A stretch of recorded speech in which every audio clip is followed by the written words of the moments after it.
असतो मा सद्गमय तमसो मा ज्योतिर्गमय मृत्युर्मामृतं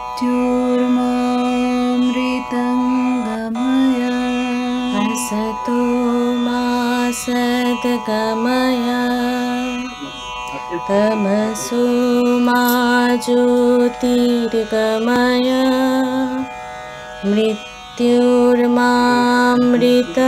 गमय असतो मा सद्गमय तमसो मा ज्योतिर्गमय मृत्युर्मामृतं गमय.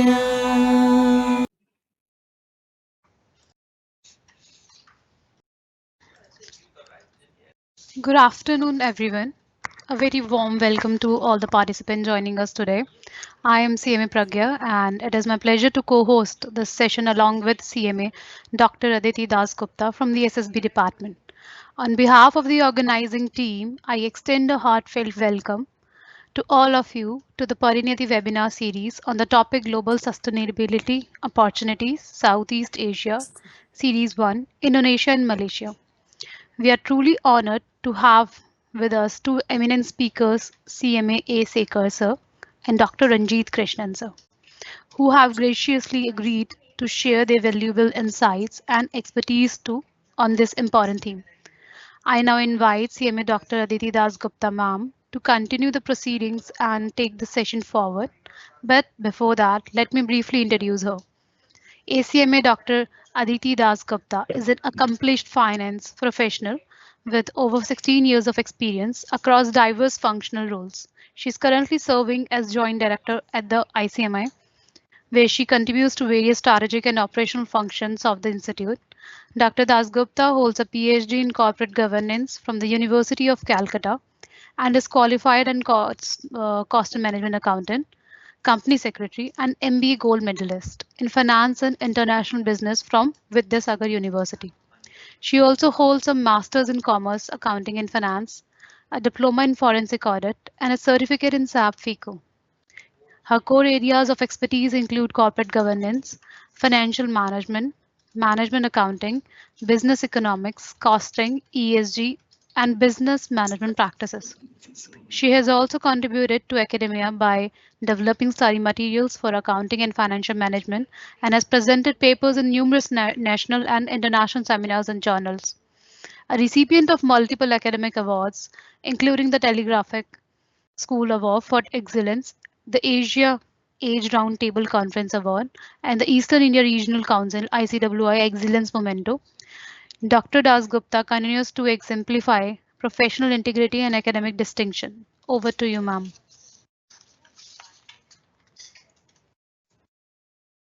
Thank you so much, Pragya. Very good evening to everyone. On behalf of the Sustainability Standards Board of the Institute of Cost Accountants of India, I extend a warm and hearty welcome to all present for today's Parinati series session on Global Sustainability Opportunities, Southeast Asia series, Indonesia and Malaysia. This series is a part of the SSB's ongoing initiative to bring global perspectives into India's sustainability dialogue.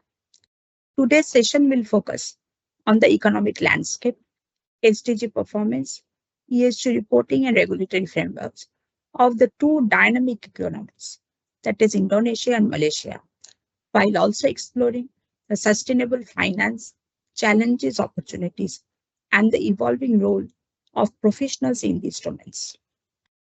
The Southeast Asian region offers valuable lessons in integrating sustainability into national policy and corporate strategy.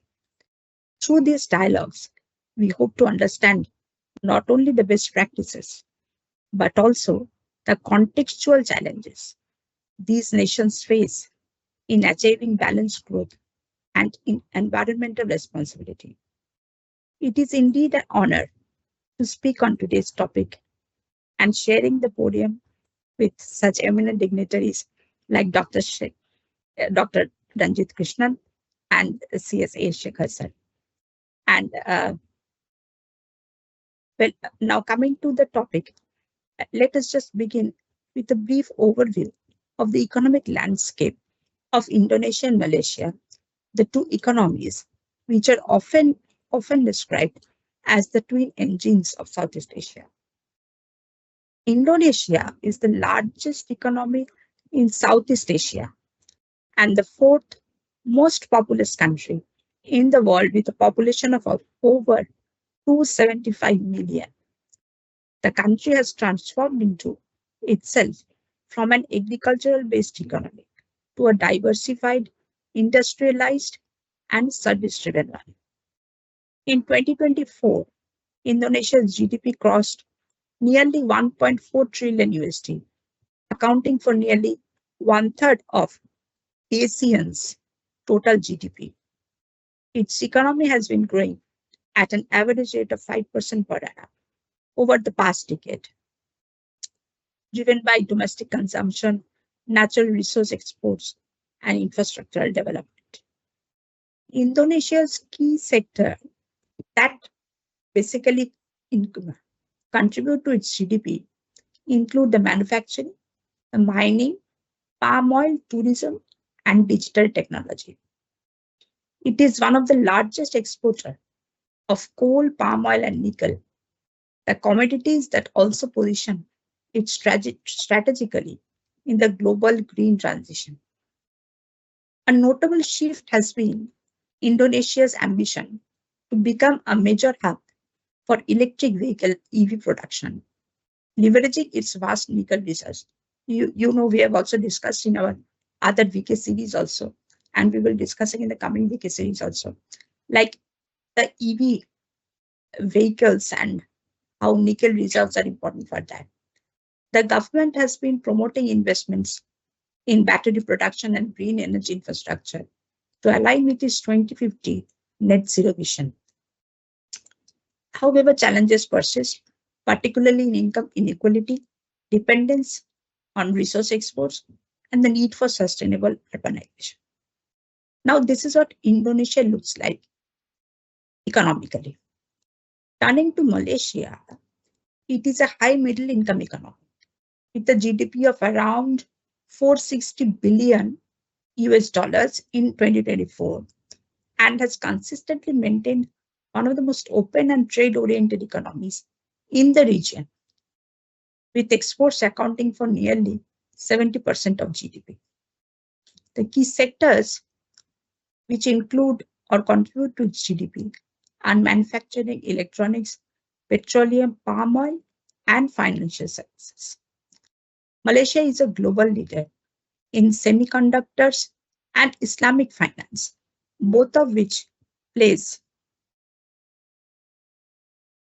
a significant role in its sustainable development strategy.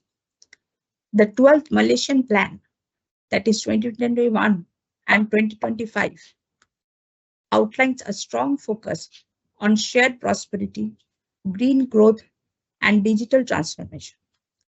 The government has introduced policies that emphasize decarbonization, on social inclusion, and strengthening of small and medium enterprises.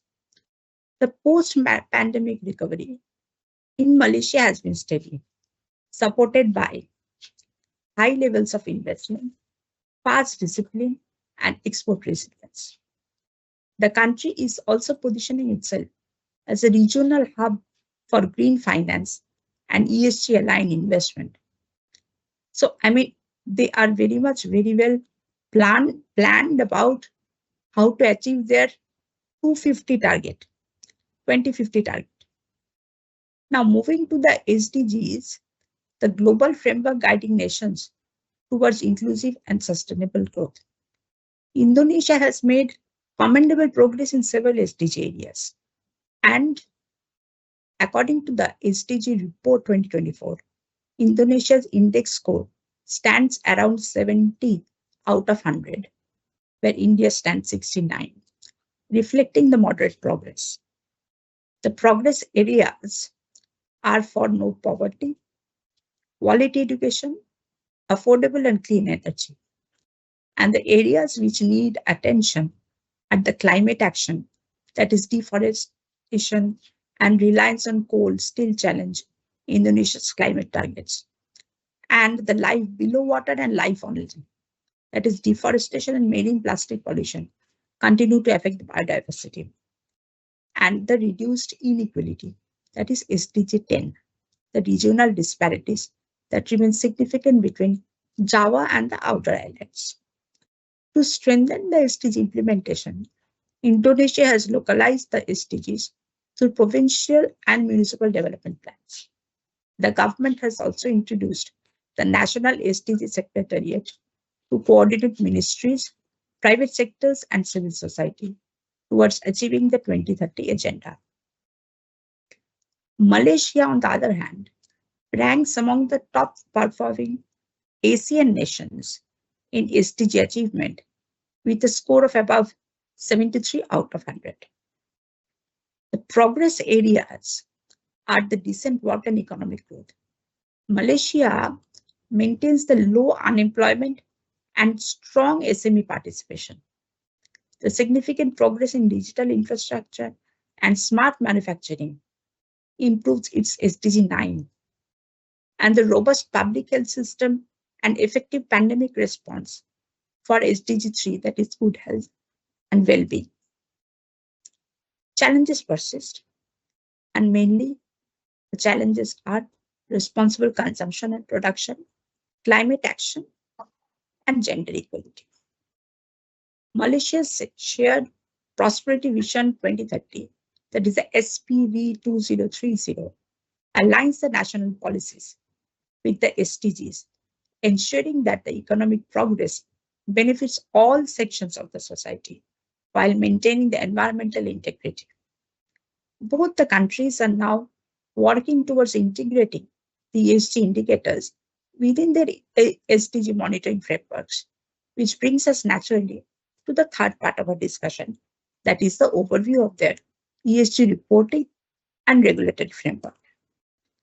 In Indonesia, the momentum of ESG reporting has accelerated in recent years, particularly after the Financial Service Authority, the OJK, issued regulations mandating sustainability reporting for public companies and financial institutions. Since 2017, all the listed companies have been required to publish the sustainability reports as part of their annual disclosures. And these reports must cover economic, environmental, and social performances, aligning with the GRI standards.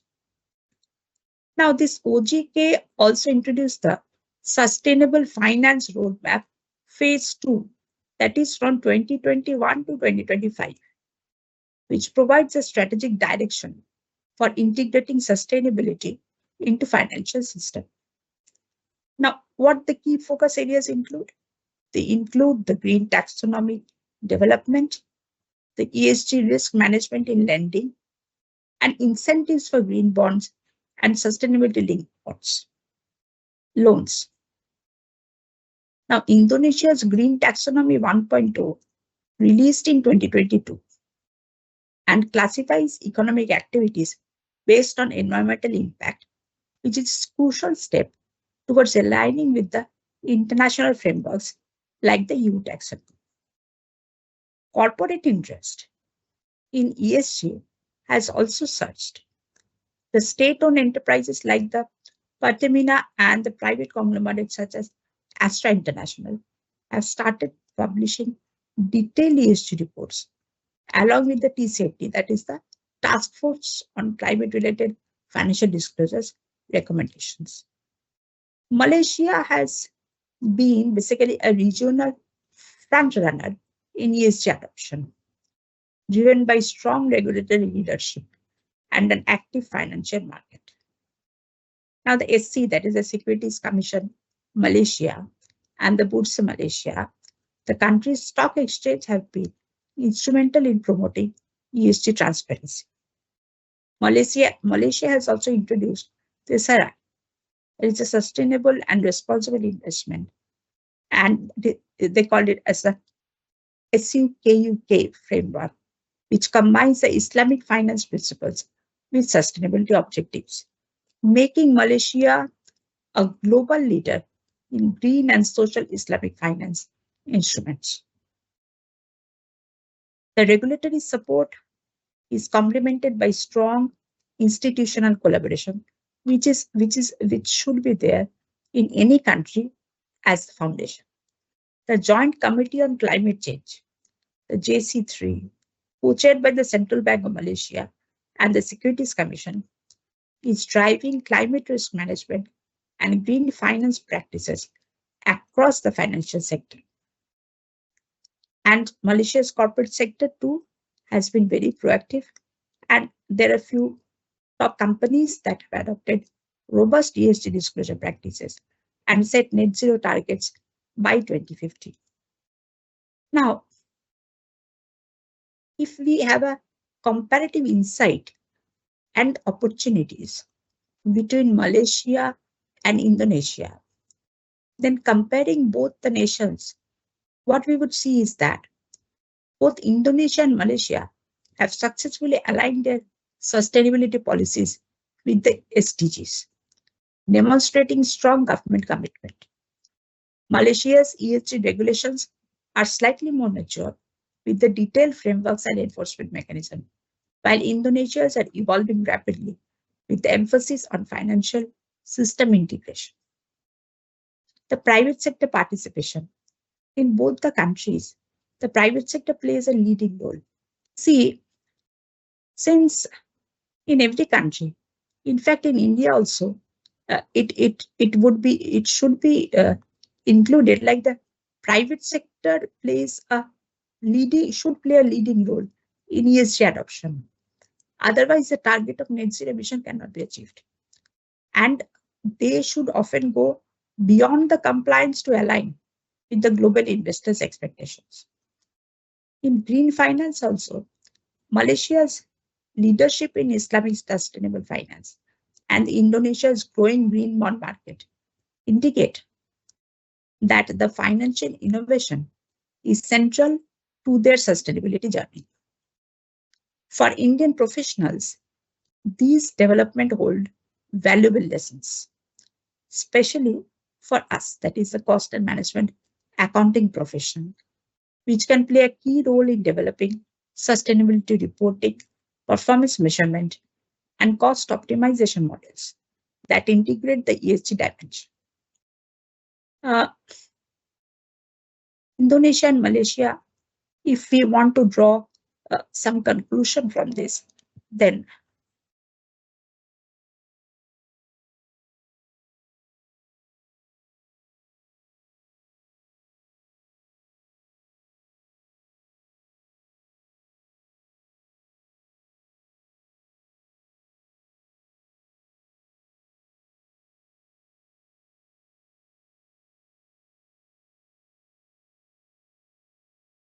I think the line got disconnected and she'll be joining anytime.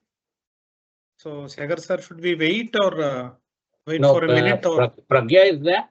Pragya is there or? Yes, sir.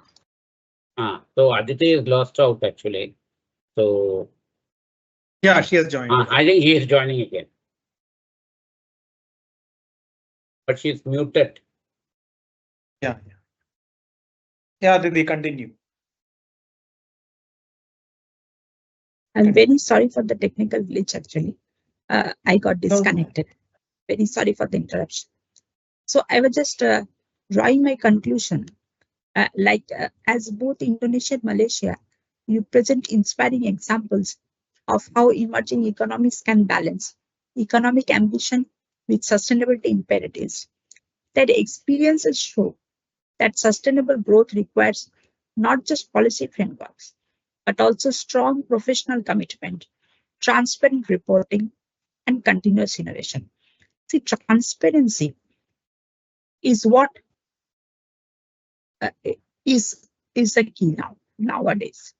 All the investors want to be well informed before their investment. So this transparent reporting and continuously innovating with this dynamic world is also an important thing. As we move towards a globalist sustainability era, this collaboration among nations, professionals and institutions, like this one, the Pariniyati series we are organizing by the SSB of ICMI, it becomes crucial in exchanging knowledge, aligning standards, and building capacity for the green transition. Before ending, I would say, let us as the professionals continue to strengthen our role in sustainability enablers, integrating ESG and SDG values into the financial and management decision making for a more resilient and responsible world. Thank you very much for all your attention. And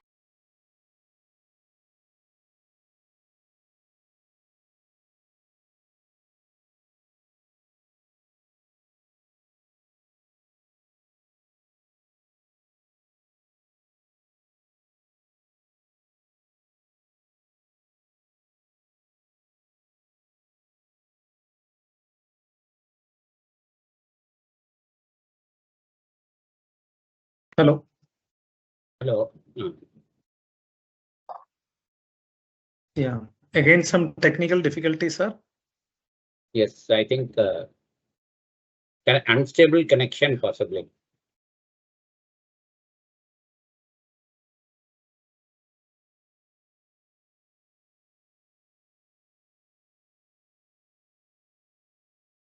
Pragya, Yes, sir. so shall we start? Then? Yes, sir. Yeah. Shekhar sir, you would like to or? No, you can start, and Okay. then I'll take over. Hope I am audible and visible. Yes, sir. Yes. So good evening, one and all, and welcome to the third edition of this Pariniyati webinar series. Let me take the opportunity to compliment the chairman of Sustainability Standards Board, Dr. Ashish P. Tate, for coming out with such an initiative of having the webinars on the sustainability related matters going beyond the 7Cs. So, in fact, this is the third amongst the series. We have covered the Gulf as the maiden edition. Then we moved to Kenya and Tanzania. And now here we are here with you for covering the Southeast Asia series, which comprises of Malaysia and Indonesia. Aditi from our department has given a detailed overview about the economy of both the countries.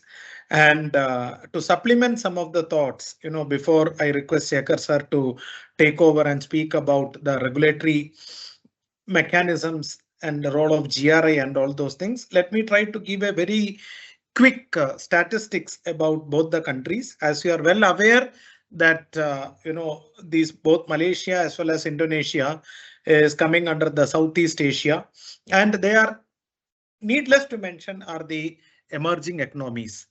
So a quick snapshot of their rank based on the GDP per capita. Singapore is occupying the first position, followed by Brunei, followed by Malaysia, followed by Thailand. Thailand is in 4th position, and Indonesia is in 5th position.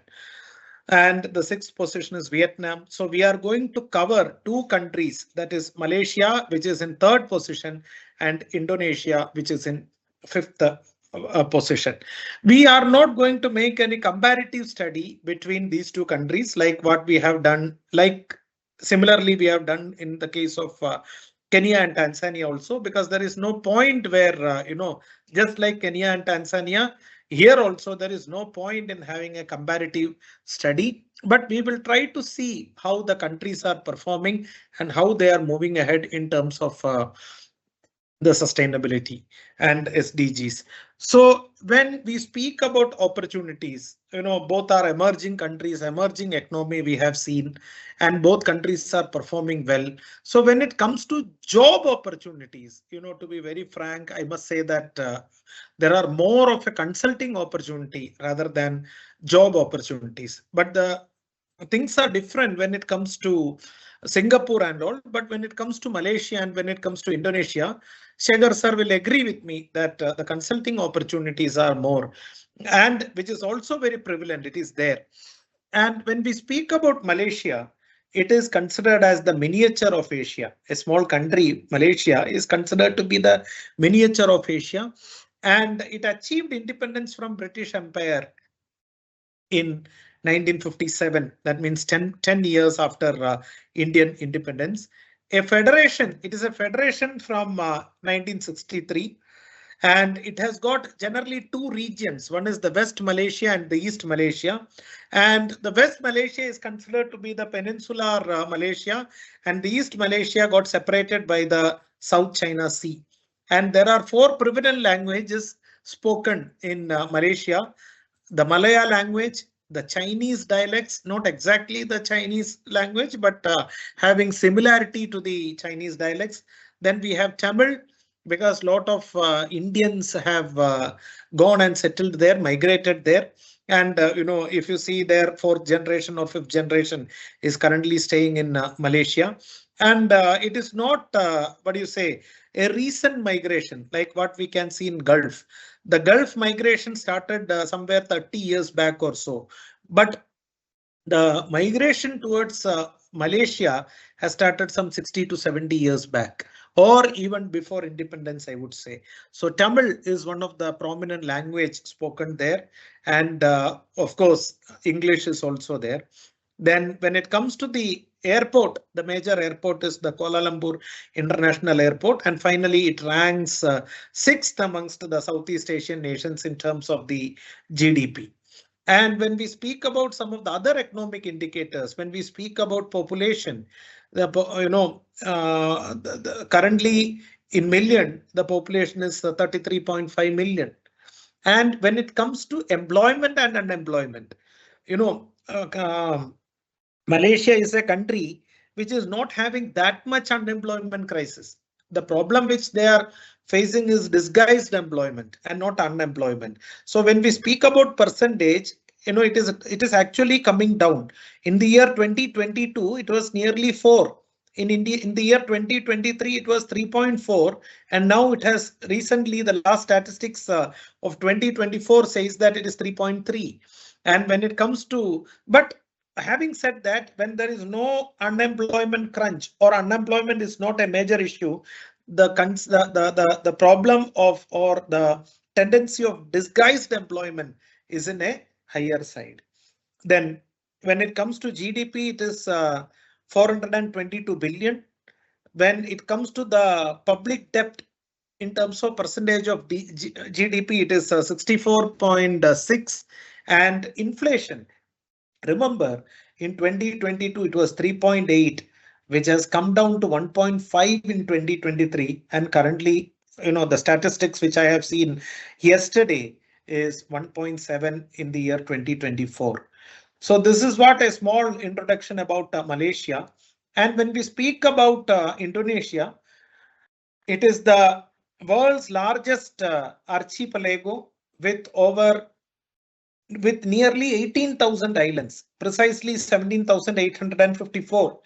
And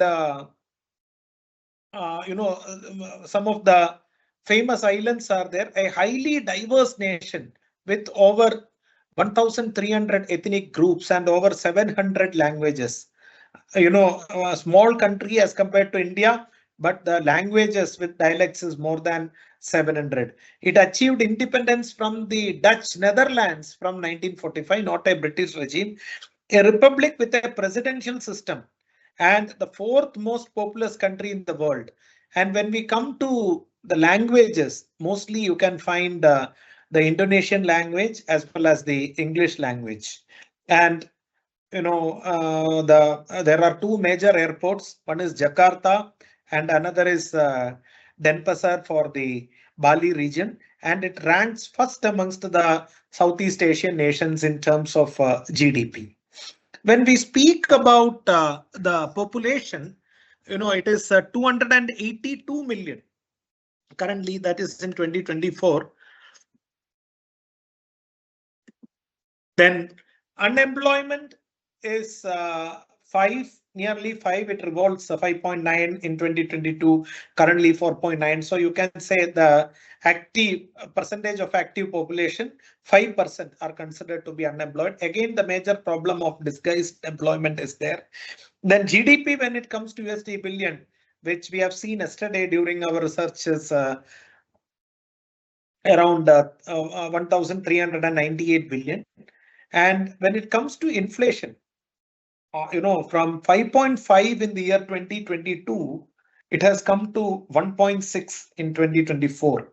So this is what is the nutshell of the economic indicators when we come to Indonesia. And we have to speak, today Shekhar sir will be also in detail covering about the sector specific development and its impact on sustainability in both the countries, that is Malaysia versus Indonesia. And we speak, in terms of services, in terms of industry, and in terms of scale, agriculture. Moving further, I would like to, before I hand over to Shekhar sir, I would like to give you a very brief snapshot about how these both the countries are performing in terms of the 17 sustainable development goals. It is interesting to see that in terms of sustainability development goals, both the countries, Shekhar sir, both Malaysia as well as Indonesia, you'll agree with me that they are ahead in terms of various parameters as compared to India. Right. Yeah. Because when we speak about no poverty, particularly in Malaysia, it is negligible, it is nil. So as the case with Indonesia, Malaysia, it is nil and it is very negligible in terms of Indonesia because of the population. They have population slightly in a higher side. Then zero hunger, they are very much ahead. Then good health and well-being, quality education, gender equality, clean water and sanitation, all these things they are scoring much better as compared to India. Maybe because of the size and maybe because of the regulations which are in place. And when it comes to affordable and clean energy, that is one place where India is moving ahead as compared to many other neighboring countries. Neck to neck competition, I would say, even with China also, when it comes to affordable and clean energy. Like Aditi was talking about the impact of EVs and all, it's still there, but lagging behind when it comes to India. So while clean water and sanitation and all, Indonesia and Malaysia are scoring. In terms of affordable and clean energy, India is scoring, and it is having an unprecedented growth, I would say. Then industry, innovation and infrastructure is one area which they are lagging behind. But when we speak about industry, innovation and infrastructure, they are ahead in terms of small scale industries as compared to India also. But large industries are not coming. Companies are not coming. The securities market is not as robust and vibrant as compared to that of India. Then we speak about sustainable cities and community, scoring high as compared to India. Then the happiness quotient and index, of course, not which is related to a 17 SDGs, but not directly connected, but highly related. Both the countries are high or in a much better position in terms of the happy quotient. Then responsible consumption and production, again high. Climate action, life below water, much better as compared to many other neighboring countries, particularly I would say Malaysia, because there is a rationale for the study, because that it is a peninsular country, and life on land, then peace and justice and strong institutions much ahead. They have a robust regulatory mechanism, be it in terms of the labor laws, be it in terms of the sustainability practices and all those things. And the partnership to achieve goals also is in a higher side. So it is a the study of making a comparative analysis of the performance of sustainability development goals in comparison to India is also worth studying and interesting. Those who are here listening, those who are attending this session and keen in research will find it very useful. And when we speak about the global achievement of SDGs, the recent statistics says that India ranks 99 with a score of 67.00. And if you see the first 6 countries or first 12 countries, it is Finland. Then Finland also, why global achievement? I would like to say Finland and Austria, they are also countries where even the children are found to be very happy.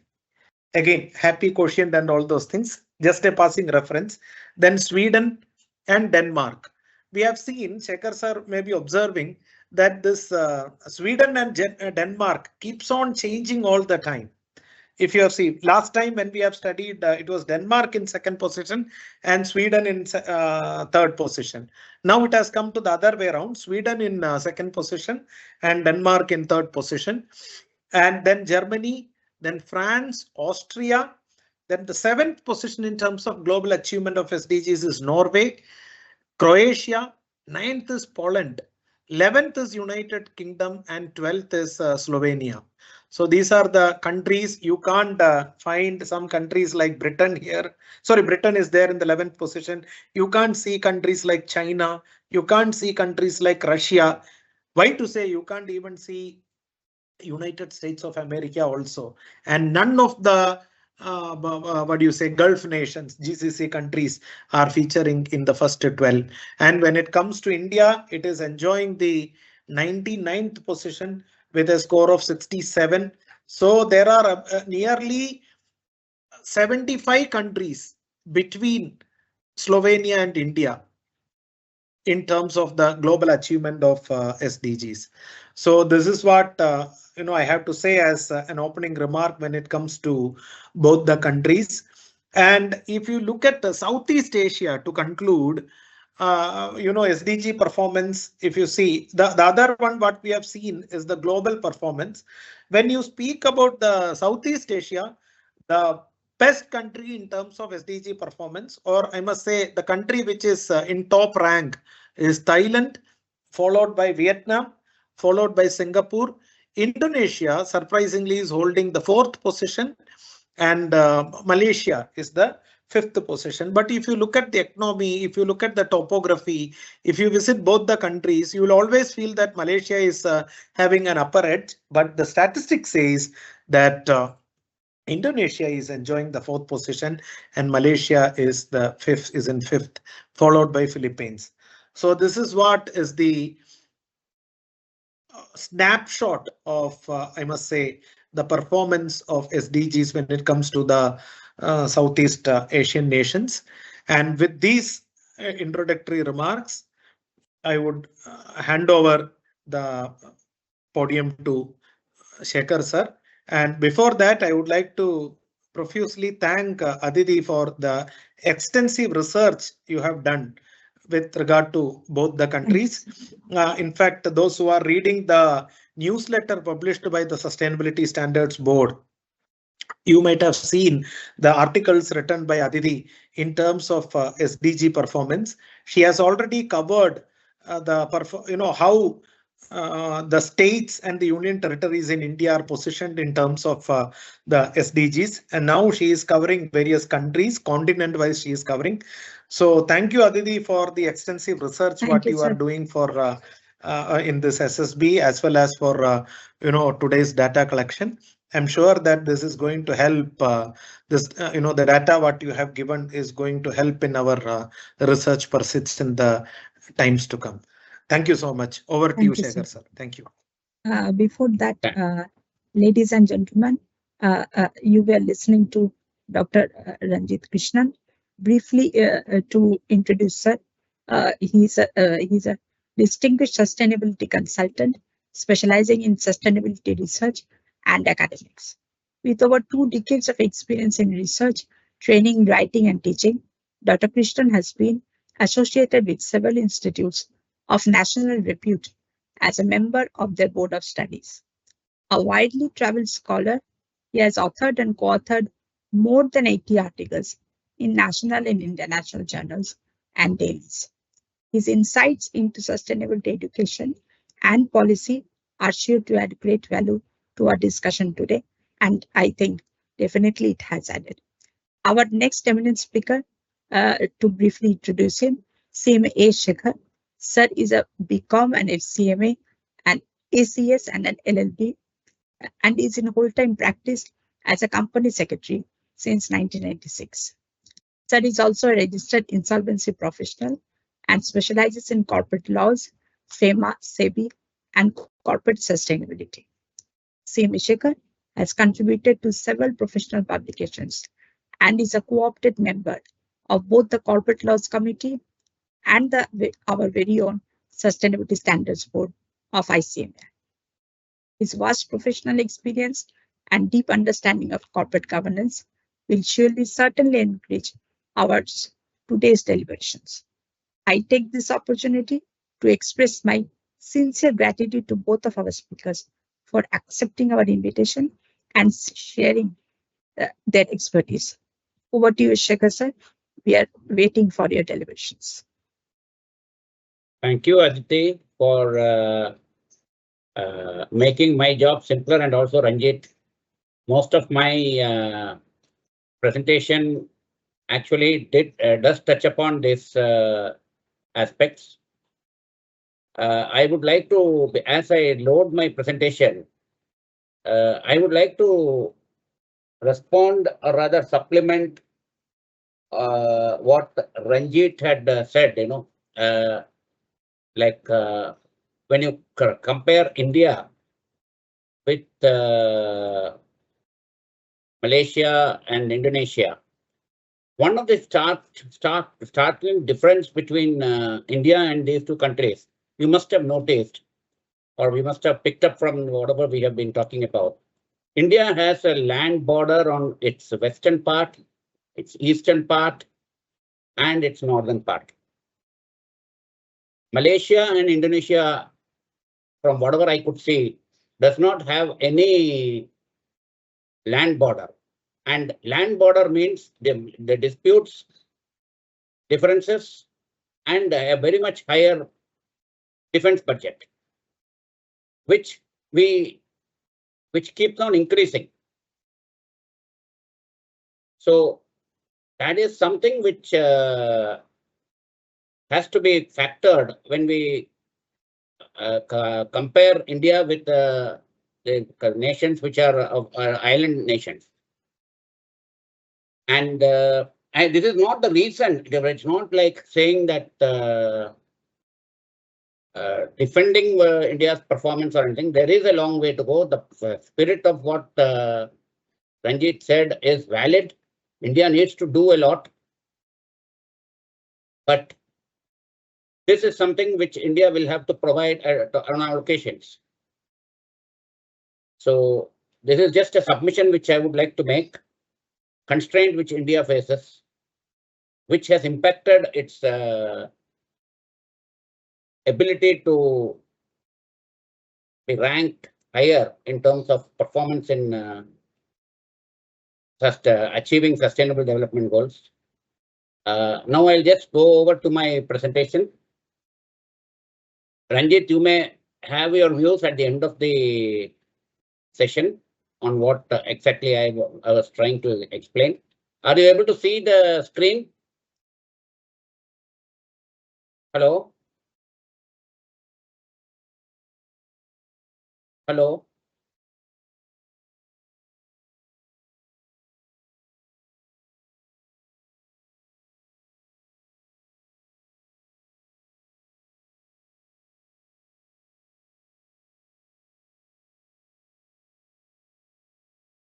So today we will be covering on 3 areas. Overview of economics, but I will be going that a little bit faster because it has already been covered in detail by Ranjit and also in introductory remarks by Aditi. So, but I'll just still show, blow up the statistical part of the presentation. So this is what Ranjit had actually covered, but I'm just showing, just to highlight the GDP ranking of Indonesia and Malaysia. Malaysia is ranked 3 in terms of per capita, but in terms of the total GDP, it is ranked 6. And Indonesia is highest ranked number 1, but per capita wise, it is number 5. So this is just to show, and Indonesia and Malaysia cannot be compared for the simple reason that the size makes a difference. 282 million population, 4th largest in the world. Malaysia is nowhere near them. So any comparison between incomparables will always lead us to incorrect conclusions. And that is can be seen in the per capita data. But there are certain startling similarities and startling differences, which we will try to, which have been highlighted by the summation by Aditi and also the brief presentation by Ranjit. I go to the next slide. This is just to show you how, where exactly these Malaysia and Indonesia are with reference to other nations in the Southeast Asia. Malaysia, as Ranjit has described, it's Asia in miniature.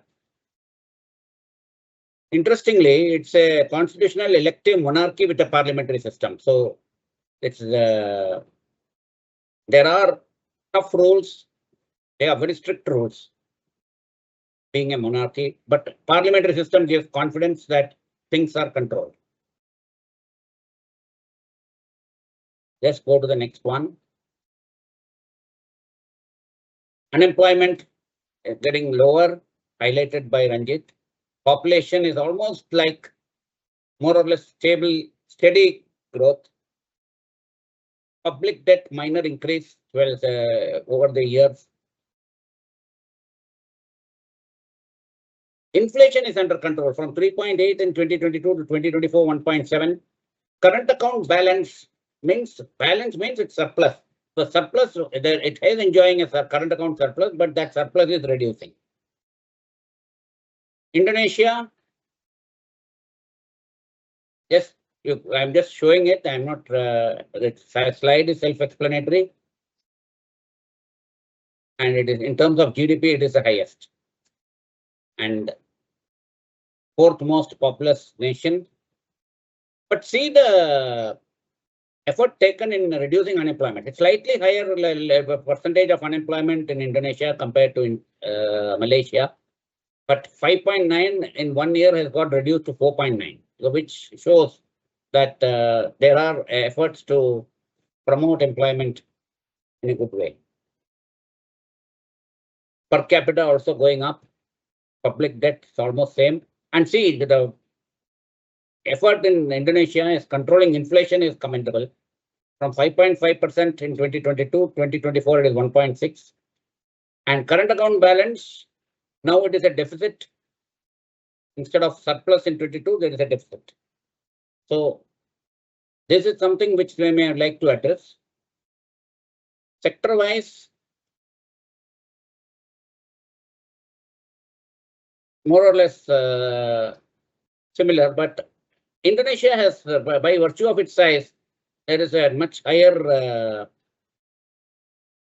role for agriculture compared to Malaysia. And industry, both are strong. Malaysia noted for semiconductors. Services driving both the economies. In Malaysia, there is manufacturing is a little bit more crucial, high-tech driver for them. And then it's like these two words describe economic giant Indonesia, but Malaysia is a wealthier country compared to Indonesia. It's very high reliance on global supply chain by Malaysia, but that is not the case with Indonesia. They are more domestically driven. As Ranjit had said, that you cannot compare, they are not comparable. but attempt to highlight the different role, different path, different perspective is what is attempted here. So it may look like a comparison, but it is only to give a perspective which explains why certain things are happening.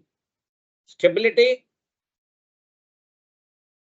in the way inflation has been managed by Indonesia, is a lesson for everyone, and it can be a topic for research, how the monetary policies, etc., in Indonesia have helped in controlling inflation, which is the talk of the town when we refer to India. Yes, now the sustainability concept. Now, what is required for a very clear, there is a acronym which I have made, it is called Be Clear. And after being clear, I will take inputs from Aditi to say PTO. And I will tell you what PTO stands for. This slide is something which I have been presenting in most sessions on sustainability. Understand the business, use common sense, strongly master logic, accord importance to economics, because economics is one of the most important aspects when we talk of sustainability, SDG, Sustainability Development Goals, social, economic, environment, whatever you may be talking about. Numbers, arithmetic is important, not just arithmetic, but the way you measure certain parameters. And last but not the least, regulation. So be clear, reinforces the orientation. And I said PTO. Now, what is PTO? P stands for professional commitment. T stands for transparency. And O stands for open approach to new realities. And this Be Clear PTO is the extended acronym, which we could say is must in the case of sustainability. Thanks to Aditi for adding to this acronym. Now we use these terms, ESG, we say sustainability, we say TBL, triple bottom line accounting. What exactly this means, I tried to understand, do some big study. So TBL is nothing but profits as per GAAP and environment and social benefits. ESG is environment and social plus governance, so E and S plus G. And sustainability is what? There are two ways of reaching sustainability: profits plus ESG or TBL plus G. These are the two ways of. What is highlighting here is when you say ESG doesn't include economic aspects. That is, the profits aspect is not part of ESG, and TBL doesn't have governance. ESG has got governance. So when TBL and ESG come together, there are some points of intersection. And that's what creates a little bit more confusion unless you approach a 3D approach. But according to me, there are 4 pillars of sustainability. It is not just ESG. It is also economics. Economics also plays an important role. And economics, why there is overlap with environment, there is overlap with social, and a little bit on governance as well. But it is sufficient enough to identify it separately and call it economic, environment, social, and governance. So it should be E square SG, which is what sustainability is all about in another way. Now, what are these SDGs? These 17 goals. These 17 goals actually come with specific targets and indicators to measure progress and ensure accountability in achieving the SDG. 3 important aspects. It's a blueprint for cooperation. Shared resources and knowledge and best practices can be highlighted. And these best practices in one nation may be relevant in the other. So that resource sharing is there.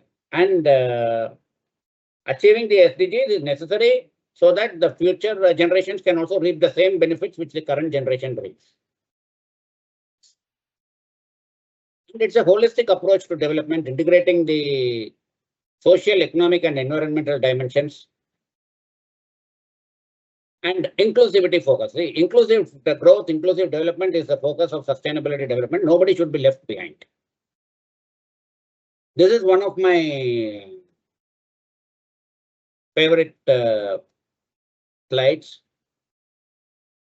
Whenever I get an opportunity, I try to bring this point up. 17 SDGs have got 27 focus.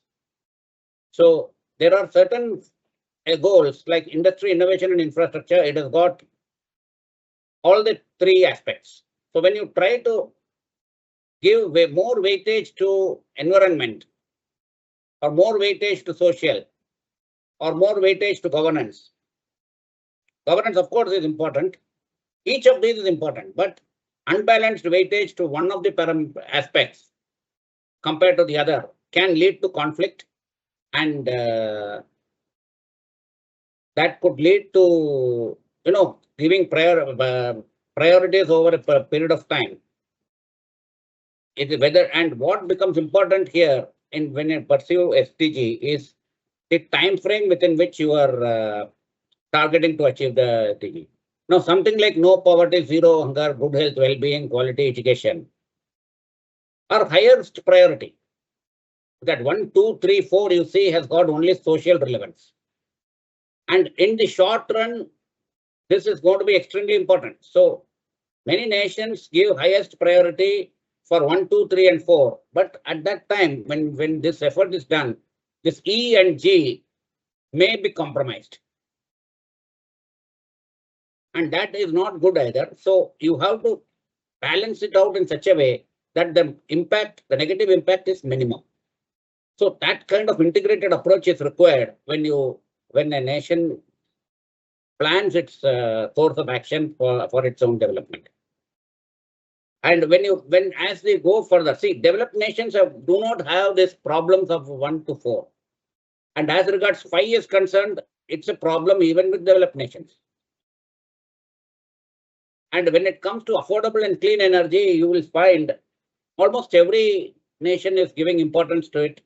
But some nations are leading the show. Decent work and economic growth again. But when it comes to industry, innovation, infrastructure, when it comes to responsible consumption and production, all three buckets are affected. So this orientation of the SDGs and being conscious of time frame, it should be possible to reconcile the conflicts and prioritize the growth. Now, Ranjit was referring to this slide, but what is very, very startling is all these nations are in Europe. Even United Kingdom, which backed out through Brexit, is a part of Europe. And missing nation, China, USA. USA, of course, has abandoned its involvement in ESG and SDG, etc. So we will not talk about them. India's rank is 99, which is not good. We need to do better. But we should be aware of our constraints and aware of our priorities as we go ahead. But India does well in clean energy, rank fairly high. But there are reasons for slow progress in the other SDGs. This slide, it was a surprise to me that Thailand is ranked very high in SDG performance. It will be interesting to analyze what is it that has made them achieve this number. But the SDG score is actually not, there is a method by which it is arrived at. It is not just your achievement, but it is the way what you have projected and how far you have reached what you have projected. So there are goals and how far you have achieved your goals. So it is quite possible that the target set may have been more realistic rather than being ambitious. Otherwise, getting a score of 75.3 is not easy. It's a very good score. Now this is the Malaysia. No poverty is green. They have done better than what they have projected or on track. SDG achieved. And 84 out of 167.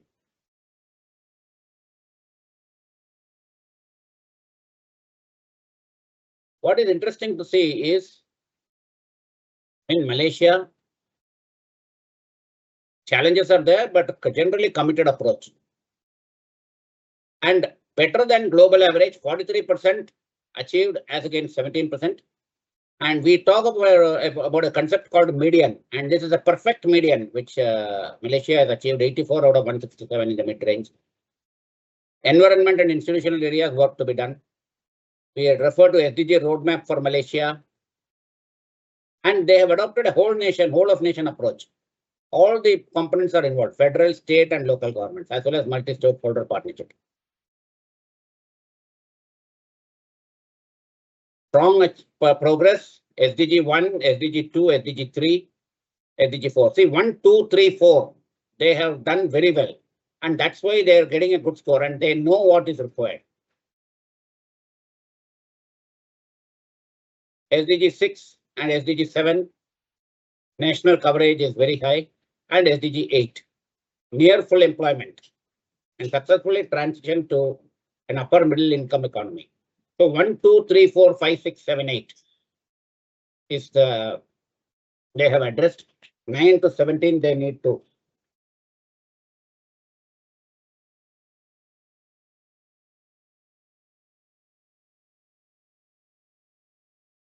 And when it comes to key changes and areas needing acceleration, we have given here 10, 11, 13 are still progress is required. 13, 11, 14, 15. And climate action, they really need to do better because they have said that net zero target is 2050. But the progress is going in another direction because there is continued exploration of new oil and gas fields, which is being criticized locally. And renewable energy, not much being done. So this is a problem with Malaysia, because of which this 2050 target is being in doubt. And data and localization is important. Measuring progress at the state and local government levels is a crucial area for further strengthening. Now let's see Indonesia. Yellow in most of the cases, but still they have been able to achieve a better score than Malaysia. And what is the secret of that? We'll see.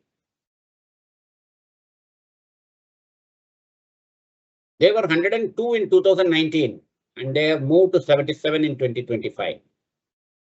And score is 70.22. National integration. National medium-term plan development 2015-19 and 2020-24. But what is the feature of Indonesia? Voluntary national review they have done, which is one of the recommendations in the SDG performance measurement. And significant percentage of its national indicators have been evaluated independently. From 61.4 to 76% of the evaluated indicators they have reported. One of the few countries to submit multiple voluntary national review. Now, where the progress has been seen is 3, 4, 8, and 9. With respect to 1, 3, and 4, they have done well. With respect to decent work and economic growth, COVID was a problem, and MSME to be empowered, but they have done fairly well after that. And industry, innovation, infrastructure, significant investments on there in infrastructure, and that has helped to be a key driver for regional economic movement and reducing the disparity. Inequalities high, especially rural, remote areas are there. Indonesia is a much larger country. Java is more advanced, it's urban. The rural part is not that much well developed. Climate action. Indonesia is still relying on fossil fuels, and that is impacting its performance towards energy transition. Life on land, deforestation, pollution, environmental degradation is creating a problem and tension with respect to economic development and environmental protection. In India also, these challenges are there ever since 2022, where a number of projects are challenged on environmental grounds, and they are being adjudicated, but the Green Tribunal in India is not well equipped or not empowered. They are empowered rather, but they are not fully well equipped to handle the volume. So that is something which is there.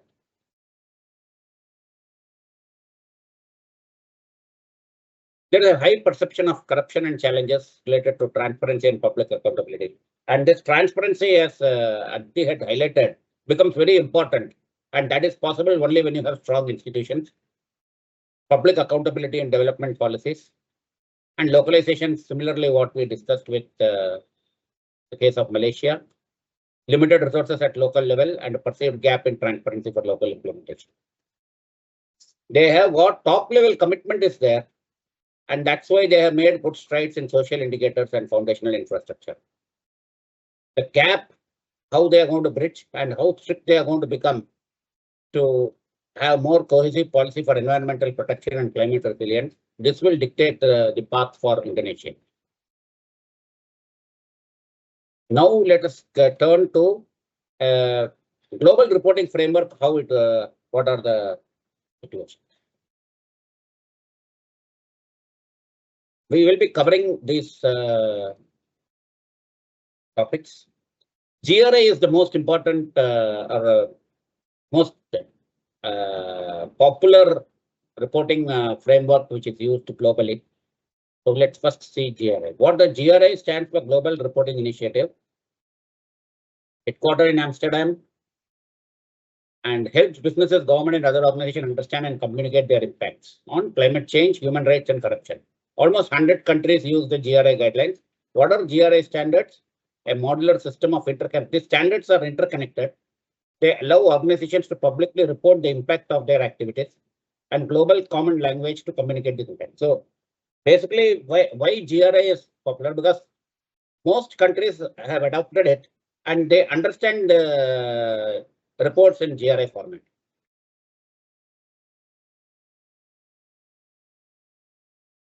Particularly if you are seeing the business responsibility and sustainability reporting, they are required to state which reporting framework you are following. GRI is seen in most of the cases. Now, what is the GRI? How it? They are basically these GRI 1, 2, 3 are universal standards. One is foundation standard, which specifies the principles as well, instead of in addition to clarifying the critical concepts and how to use the standards. 2 is general disclosures, organization structure, reporting practice, workers, governance, strategy, policies, etc. Very important in the universal standard is material topics, and it requires the entities to determine the topics that are most relevant to its impacts. How these material topics are determined, the process for this, and how they are managed. And sector standards. So there are separate sector standards for identified 40 sectors. There are separate standards. And the third variant is the topic standards.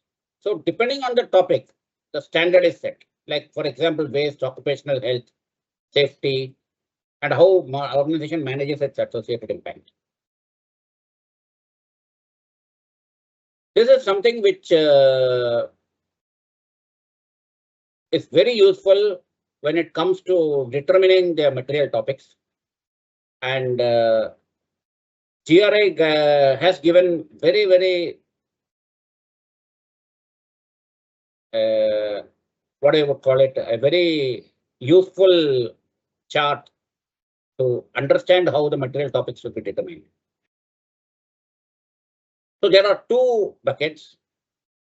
The first one is identify and assess impact on an ongoing basis and determine material topics for reporting. So before you come to this stage 2, you have to handle stage 1. In stage 1, there are 3 sub-stages. So how it works is these things should happen simultaneously. For 1, 2, and 3, you have to engage with relevant stakeholders and experts. And also, if there is a sector standards available for the activities of the entity, you should use their sector standards and understand the organization's content vis-a-vis this.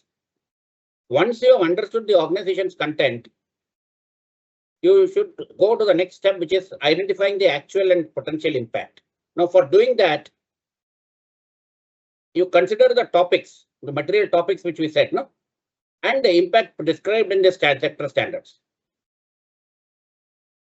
You will have some difficulty if sector standards are not available. Then you will need to carve out your own approach. But most of the critical sectors are covered in GRI. Once you determine the actual and potential impact, the next step is how significant it is, and this significance has to be assessed. So once we reach that stage 3, sub-stage 3, then you go to the next step, which is determining the material topics. Now, how you determine the material topics? Combination, again, test the material topic with experts and information users, and test the material topics against the topics in the sector standards. These two to be used, and prioritize the most significant impact for reporting. So for the purpose of reporting, it should be material, and you should be in a position. First, you should have a definition of material, whether how far material this is, and you will come out with the topics. So these are the material topics, and this is reproduced from GRI standards. The source for this, we got it from, we had made a presentation for Kenya and Tanzania. So the Nairobi Stock Exchange Disclosure Guidance Manual has given a very good guidance out of this. So that's why I thought it was worth sharing. And the second most important aspect in the is the assessing the stakeholder needs. So what is the influence and expectation in brief? So the type of influence which a stakeholder has, or we have on the stakeholder: economic influence, social influence, environmental, fiduciary responsibility, proximity, and dependence. So depending on that, the expectation or influence is coming. And what are the examples? For economic influence, the examples are given. So this is ability to influence, ability to perform economic activity through financial capital, and having the right operating permits and licenses. So under this, shareholders, investors, lenders, and regulators would come in. So before the way in which you identify your stakeholder in the first instance, and after identifying the stakeholders, you understand their needs and their expectation. And that is how you identify the material impacts. So this is a very good reference which we can use for assessing the stakeholder needs. Like, for instance, something which is very important is fiduciary responsibility the entity has towards all the stakeholders. So the fiduciary responsibility you have towards your supply chain, to customers, and regulator. And proximity means the customers, suppliers, employees, and service provider. So they are also your stakeholder. And what are their expectations? What is the influence they have? Value Reporting Foundation. They offer 3 different resources: integrated thinking, integrated reporting framework, and sustainability standards accounting board. So integrated thinking principles are input for board strategy, management planning, and decision making. The reporting framework is integrated reporting framework is used by 75 countries and entities in these countries, which provide valuable guidance based on principles for comprehensive ESG reporting. And SASB has evolved 77 industry-specific standards in identifying the ESG subsets most relevant to financial performance. But the insights are from the point of view of investors, and that is a significant aspect to be understood. The investors are the major stakeholders. There are other stakeholders also, but this reporting is from the investor perspective. So this is just guiding principles, strategic focus and future orientation, connectivity of information, stakeholder relationship, materiality, conciseness, reliability and completeness, and consistency and simplicity. So content elements, what exactly, how you get this strategic focus is by having an overview of the external environment, governance, and the organizational overview is important. And connectivity of information, it comes from the business model, risks and opportunities with the stakeholder relationship. Strategy and resource allocation is connected with materiality, performance and outlook, phases of preparation and presentation so that you ensure that the guiding principle of consistency and comparability is met. This is used very much by entities which are which have environmental impact in a great deal. The three pillars of CDP, Carbon Disclosure Project: climate change, forest, and water security. And this is aligned with science-based targets. Science-based targets is a useful concept which can be used actually even in addition to following a particular reporting framework. If it is aligned with the science-based targets, it is quite useful. Now, what are these science-based targets? They are a clearly defined pathway for companies to reduce greenhouse gas emissions. And when are the targets considered to be science-based? They are considered to be science-based if they are in line with the latest climate science deemed necessary to meet the goals of Paris Agreement. Paris Agreement is the first initiative towards greenhouse gas emissions control. So, latest climate science. So, climate science is an evolving subject. So, we need to be open to new realities. That's what I was saying earlier. And what is the goal? It is to limit global warming to 1.5 degrees centigrade above pre-industrial level. And there are 5 steps in setting this target. SBTi is the corporate climate action organization to whom you first commit by submitting a letter where you say that you intend to set a science-based targets. And then you develop after that, work on an emissions reduction target in line with the SBTi's criteria. Their criteria you use and set a target. You present your target to SBTi for official validation. Then you announce your target and inform your stakeholders. You give in the report, sustainability reports, etc. You say that this is our target, and this is what we are going to work for. Report company-wide emissions and track progress annually.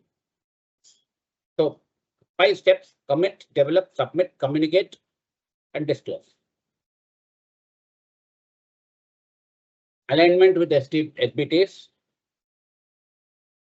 If the entity has validated SBTs, CDP assessment is points in that is very easy. But if you don't have a validated SBTs, then you 2 separate targets you have to take: 5 to 15 years medium term and 15+ years long term.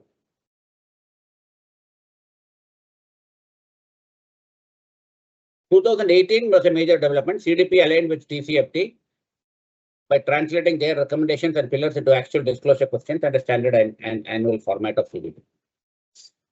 CDP has got the largest TCFD aligned environmental database. So this is very useful just for this purpose. many entities are using TCFD also in addition to GRI or other initiatives that they follow.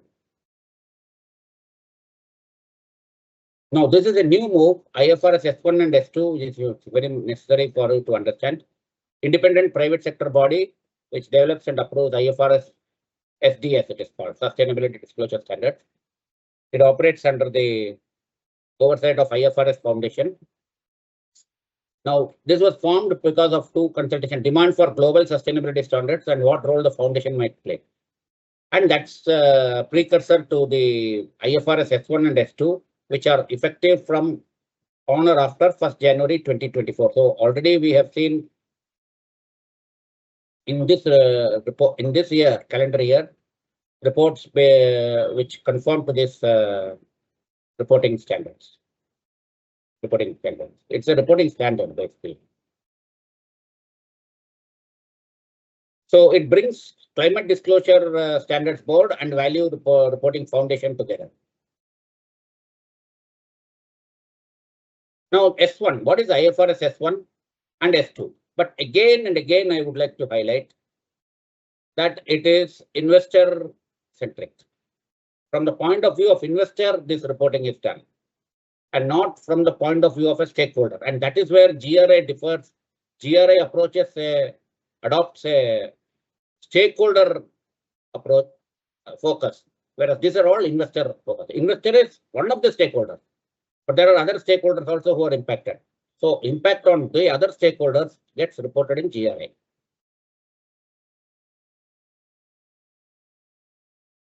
So S1 provides the basic requirements which should be used with S2. S2 is specifically for climate change.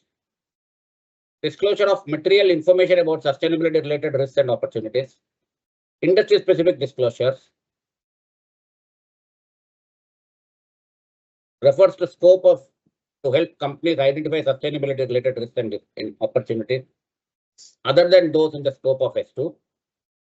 Enables investors, this is what I was saying, it requires the disclosures which enable investors to understand the connections between sustainability related risks and opportunities and sustainability related financial disclosures and financial statements. So it connects the disclosures made on sustainability related risks and opportunities with the sustainability related financial disclosures and financial statements. And it is gap agnostic. Gap agnostic means whether you follow American GAAP or you follow IFRS or you follow Indian GAAP or you follow any other GAAP. S1 and S2 can be used with any GAAP that an entity follows. And climate specific requirements. Strategy disclosures that distinguish between physical and transitional risk. Plans to respond to climate related risks and opportunities, and how the climate related targets are set. It is required to meet under the prevailing law. Now, this is where the climate related targets, when they are set, we refer to that SBTI, science-based targets. They are very useful in setting these targets. It will really supplement this efforts. So and it will help in the disclosure. Scenario analysis to explain how climate related events may impact the business in the future. So what if scenario analysis, climate related metrics and target disclosures dealing with GHG emissions. We have scope 1, scope 2, and scope 3. Industry based metrics relevant to the company and company specific metrics. See, in addition to GHG emissions and industry based metrics, there may be some metrics which is considered by the management or by the board for measuring progress towards specific targets which they have set for themselves. And that's part of the internal reporting process as well. And this helps in developing such targets and measuring the progress.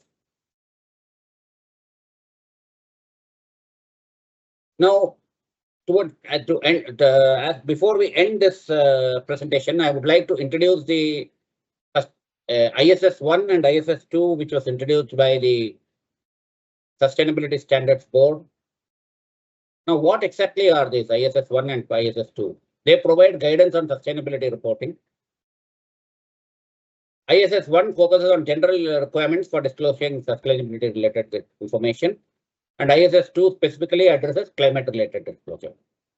These are developed with Indian context in mind and incorporating elements from various frameworks like IFRS, GRI, SEC, EU, and TLP.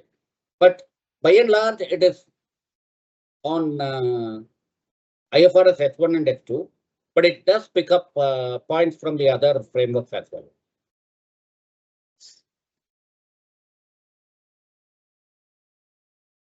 So general disclosure, it outlines the fundamental principles and requirements for disclosing information, governance, strategy, risk management, and metrics related to ESG. So you can understand now, bullet number 2 is stakeholder centric. So not just investors, other stakeholders also impact gets covered.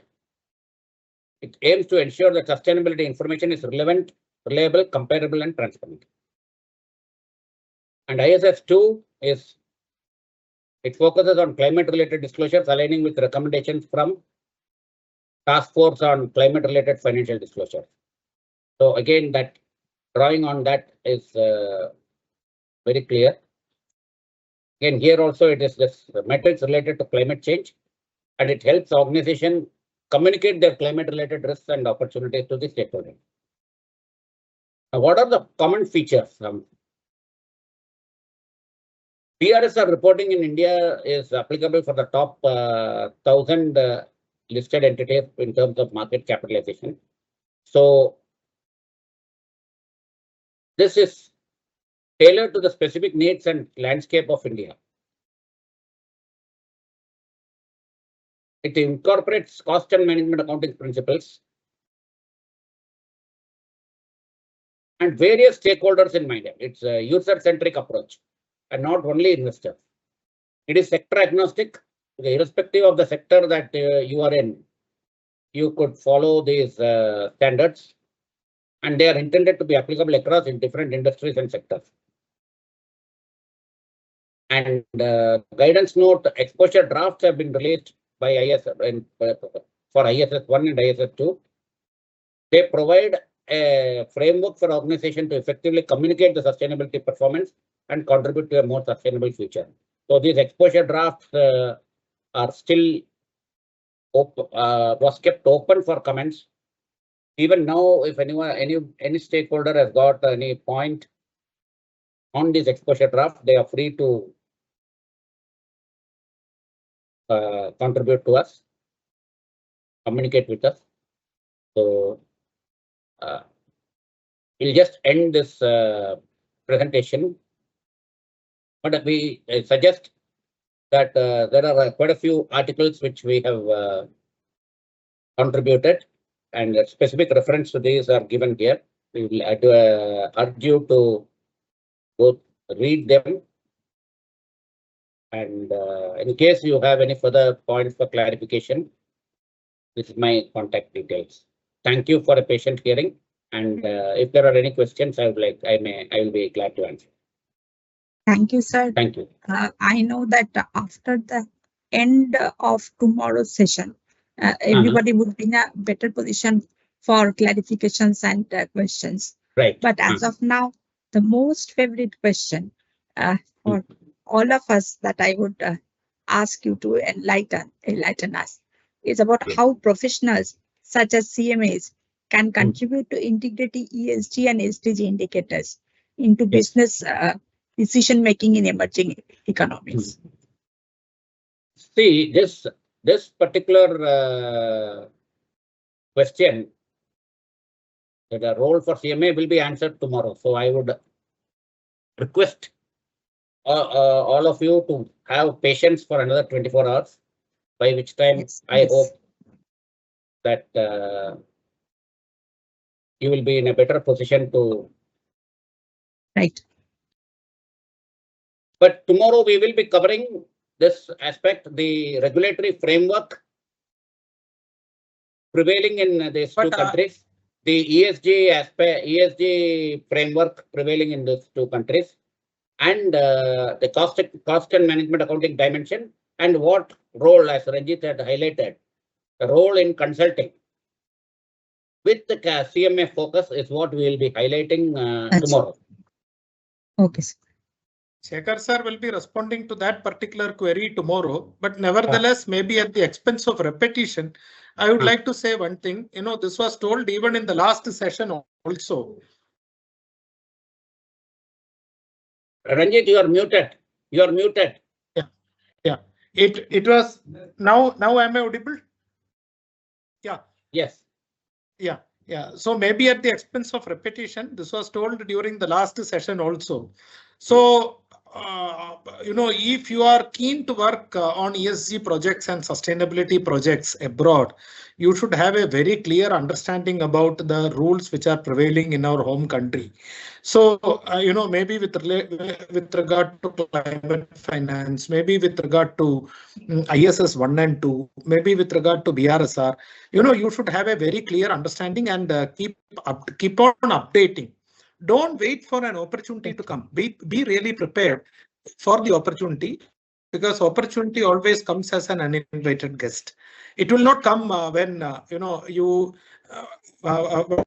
do you say? It may come at any time where you should be really prepared. It should not happen that you have lost the touch, or you have to revisit, or you have to study something new or something like that. You should keep on updating all the time. It's like when we will get the opportunity, that is something which we don't know. But we may get opportunity anytime. So that is the way in which you should look at it.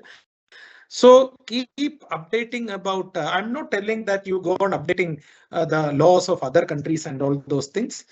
But if you are mastering in the laws which is prevalent in our country, it will be easy for you to relate it whenever there are some opportunities abroad. Yes, and I would just like to add to what Ranjit had said. Tomorrow, in fact, we will be covering a little bit in basic aspects of the BRSR, business responsibility and sustainability reporting, and compare the features of the various global reporting which we have touched upon today. So that participants have an understanding as to what is the difference between reporting framework and reporting format and reporting standards. It is very much necessary to understand that. So that will be for tomorrow. And another thing I would like to highlight here is that sustainability is an opportunity not for today or tomorrow, like some of the many other concepts where there is a sudden surge in professional activity. But sustainability is a need of the hour.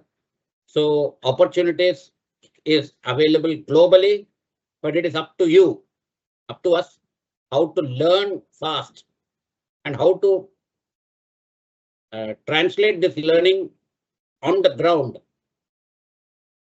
following the principles which I explained. Be clear PTO. That's the path ahead. Yeah, I would like to supplement here. There are, majority of the countries, sustainability is a part of life. Whereas few countries, sustainability is a norm and regulation.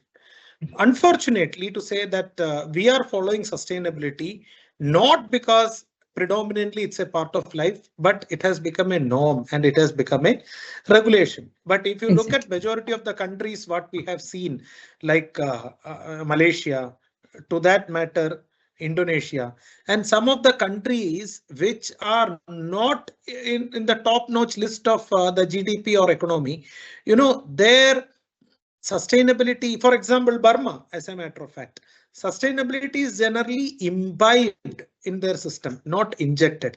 But unfortunately, we are in a regime where the regulation and norm are injected to a great extent. So we should be in a position to understand that. And I think a time has come, SDG is for another 4 more years. By 2030, we have to see what is beyond 2030. We had the MDGs up to 2015. From 2015 to 2030, we had SDGs. Of course, there was a slowdown in terms of SDG because of the impact of COVID-19 and all. But at the end of the day, by 2030, we are really looking for a new sustainability development goals regime in whatever nomenclature which will be given at that point of time by UN. So I think the preparedness, the first step of preparedness, what is needed for us is, In fact, if you ask me what to learn from India and what not, I have an answer. This is purely personal. What to learn from India in terms of sustainability is a very robust regulation in place, particularly BRSR, and the way in which we are taking care of all the climate finance norms and the practices which are followed, the efforts taken by various institutions and government. We have a robust regulatory system. But what not to take, that is also there. That is the approach we have towards the approach we have towards what do you say, sustainability. We are following sustainability because of the fact that it has to be followed. There is no other way. It has become a regulation. It has become more of a procedural formality, but it is not like that. The day we are taking sustainability as a part of life, remember, the regulations in place will be much, much lesser. Right. And that is what we are actually looking forward. When, we are talking about robust regulation, good, look at the positive side, it is good. But why those regulations need to be there? Correct. Let us take the case of corporate social responsibility also. Yes. India is amongst the few countries which is known to have CSR. A tag of, a prefix of corporate social responsibility. But if you go to many countries, they are also much ahead in terms of this concept, but they call it as SR only, social responsibility only. Here we are making a norm. We are making it part of the cardinal corporate regulations of the country, that is Companies Act 2013 and all those things. So I think, we should go from an injecting regime to an imbibing regime. I think Shekhar sir will support my viewpoint.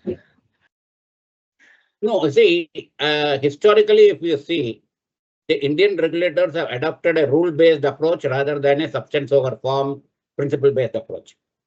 Now, one of the reasons why Europe and including UK, they have gone ahead much further in in the sustainability of their activities is the principle-based approach which they have adopted, which is connected with what Ranjit you are highlighting, the injecting and imbibing, Right. So, and today, if you see, SEBI particularly, they have fortunately adopted a substance over form approach in BRSR. But I don't know, it's a question of time when they will shift to rule-based. Because rule-based is easy to enforce relatively. When it is substance over form, principle-based, then a typical mentality which comes, is where is it written in that rule? Under what rule I am required to do? So that becomes difficult. That is the principal reason why initiatives towards sustainability, need to have a balance. In India, only that carrot and stick approach has worked. Even that corporate social responsibility, the corporates which makes profits. Why they said corporates is because they have the resources, and 2% of profits is really not much. But the question is what? The question is, it is something which has got to do with character. But surprisingly, many of the sustainability consultants I have seen abroad who are working with various corporates, on a consultancy basis, are found to be of Indian origin. So, so they are providing excellent services in terms of sustainability when it comes abroad. But when it comes to following in our own country and motherland, I think you need to have a deeper awareness systems. Aditi, what do you say? Yes. No, systems, there is no problem with the systems. There is no problem with the concept. But There the is a fundamental. It's Yes, it's Aditi. like not only that ticking the box that yes, we are doing this, yes, we are doing that. It's about having that awareness that it is required. Why we should give incentives that you follow these things, then you will get this. Because I am. Yes, sir. See, I am also a bit worried. Like when we go to a mall or when we go to a bus, when we go somewhere, everywhere nowadays in the last 2 or 3 days, 3 years, you can find a sustainability tag, and all those things. So I don't know whether it is an awareness or we are over pressurizing people. So the moment we start over pressurizing, I don't know whether people will take it in the right sense. So what all things we are giving awareness. When I discussed with a known person in the United States that these are the awareness which we give. He was telling that we don't need to give such type of awareness because it is already been followed very well. Correct. So now a country like United States, one school going child was telling that the extent of a shoe repair is more prevalent, and it is very difficult for them to get a replacement new pair of shoes. They will get a new pair of shoes only when finally the cobbler tells that you can repair it. Wow. I'm talking about a very small example, but imagine about a country like India or stitching the torn clothes. So we have actually gone for a complete replacement regime rather than repairing regime. So I think see, I'm citing the example of a developed nation. Correct. Yes. It is not because of their poor economy they are doing. Yes. It is because of their approach they are doing. Why do you think that Americans don't have the purchasing power to get a new shoes when the shoes is broken? Why they go for fixing it? So it is not based on, because why I'm telling is we are also speaking about trillion economy and all those things, but at the same time we should also have the the approach of sustainability practices. But the recent statistic says that the young generation are more interested in reusing or refurbishing as compared to getting new ones, particularly in India. It is actually a good sign. Refurbishing and reusing and all those things. They are not, they are moving from a brand centric approach to a sustainable centric approach. It is not because I don't think that it is because of the burdensome awareness we have given. I think they have taken it to their life willingly. Yes. Yeah. Right. And just I would like to go back to whatever I was saying. Globally, why Europe is at the top in the Sustainable Development Goals. One of the things from a governance perspective, if you see, most of them follow GRI, and GRI is stakeholder centric. All the other standards which are followed globally, they are investor centric. So you can understand where from I am coming. Yes. So unless you have a stakeholder approach, it is imbibed into the system. Sustainability is going to be an effort where investor focus is going to dominate rather than stakeholder focus. And there is always a tendency. See, ambition is good, but when ambition results into greed, then there can be disaster, and that is not sustainable. And that is where we are today, multipolarized world. I think this discussion can go on and on. I may have views.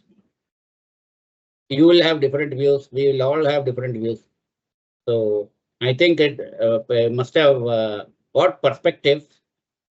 And if you have anything more, Ranjit, you can add, or Aditi, if you want to. Yeah. Aditi, if you have anything to supplement, you can. based on your vast research experience? No, sir, nothing. I was just recalling that day when we were having a discussion, that incident you had in a flight where you discussed that people are researching and working on converting that cactus skin into leather shoes, and that Correct. too people are big brands are working on it. So Correct. and we have also featured it in our Sukino Bhavantu also. Yeah. So days are changing, and great lines to uh, bring it closer for today is from injecting to imbibing the regime. Now, as we come close to day one of this insightful Pariniti series on global sustainability opportunities, Southeast Asia, Series 1, Indonesia and Malaysia, it's my privilege to deliver the vote of thanks. On behalf of the Sustainability Standards Board of the Institute of Cost Accountants of India, I express my heartfelt gratitude to the esteemed speaker, CMA Shekhar sir, and Dr. Anjit Krishnan for the deep, engaging session.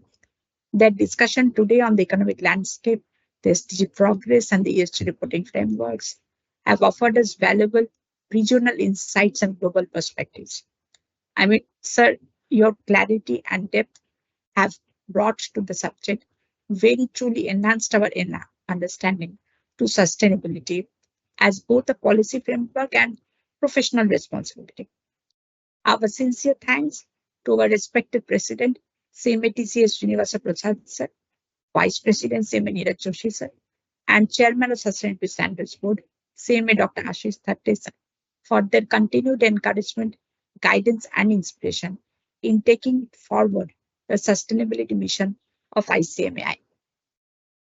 I also extend our appreciation to all the SSB board members for their continuous support and inputs. To the participants and the attendees for their active engagement and enthusiastic response, which has made this session meaningful and impactful. A special word of thanks goes to us, that is SSB Secretariat and the technical team, Dr. Kimi Thareja, Secretary of SSB, CMA Pragya Negi, our very own SSB member. Cheers to us for and the IT team for the seamless coordination and support behind the scenes.